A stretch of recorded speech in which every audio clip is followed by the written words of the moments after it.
This movie is not for kids. This movie is not for bookies.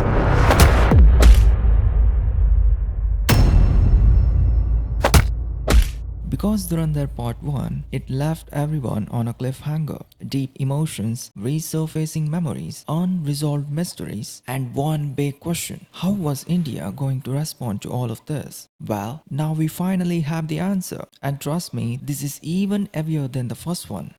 I did not expect this level of rage. I was genuinely stunned. The rawness, you can feel it. Yeah, there is some drama here and there, but apart from that, 90% of the movie is action packed. Yet it's also a political drama full of completely unexpected twists and turns, most of which no one saw coming. It's a full on psychological thriller grounded in real life incidents.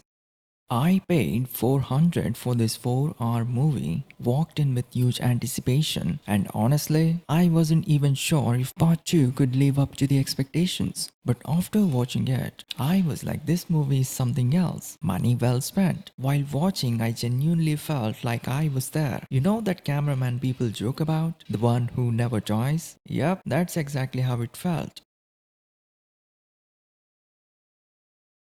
Well, the film opens by explaining the heinous tragedy that struck his family in the early 2000s and pushed him to become a criminal, and how mysteriously he got picked up by officials and got motivated to become an Indian agent. I should point out it contains a very raging action scene where he gets reckless and goes after those who are responsible for the tragedy. And there is one mind-boggling moment here when he points the gun he carried at the guy and shoots from the side of the nose. I was like, come on. And the second shot is like, ugh.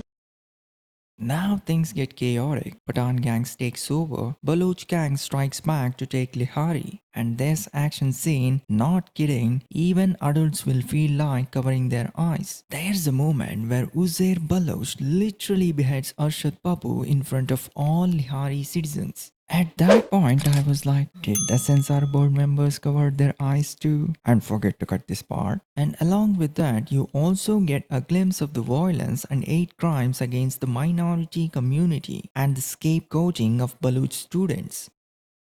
This is where things get political. As Pakistan faces an election, you guys witness power shifting and the game plan to gain control. On the other hand, you will also notice who really runs Pakistan and get a glimpse of how their internal system works. Apart from this major turning point where Pakistan tries to push 60,000 crores of fake currency into India. This is where tension spikes. Hamza almost gets caught not once, twice. From here, suspicion starts building, and this is where the real revenge begins. The alliance formation, game plan, and twists, all of it make this chapter even more interesting. And the part where they plan and execute SP Aslam, it felt like revenge best served cold. Now it's full control mode. Hamza gets a free hand order to wipe out the terrorist chain. From here, wanted terrorists start getting wiped off anonymously by random shooters. And there's one important scene where you witness someone completing the sentence, Bharat Mata Ki Jai.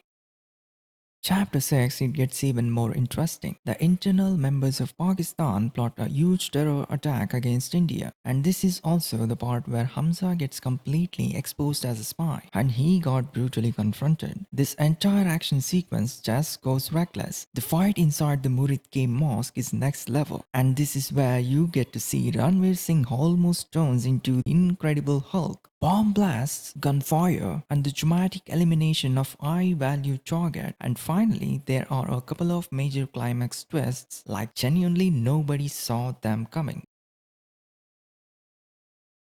This movie features 5 main tracks in that 2 are my favorite. Fir Se sung by Arjit Singh, Chaye Sajna by Jasmine and Satinder Sartaaj. I mean, what a song this is. You sit somewhere else quietly and put on this song. The vibe and kick you get from this song is like oof. And Arjit Singh is no less. When it comes to story writing and direction, Aditya Dhar did a tremendous job. I mean, in my opinion, this is the kind of movie we were looking for. Overall, this movie has earned over 500 crores worldwide and still running successfully.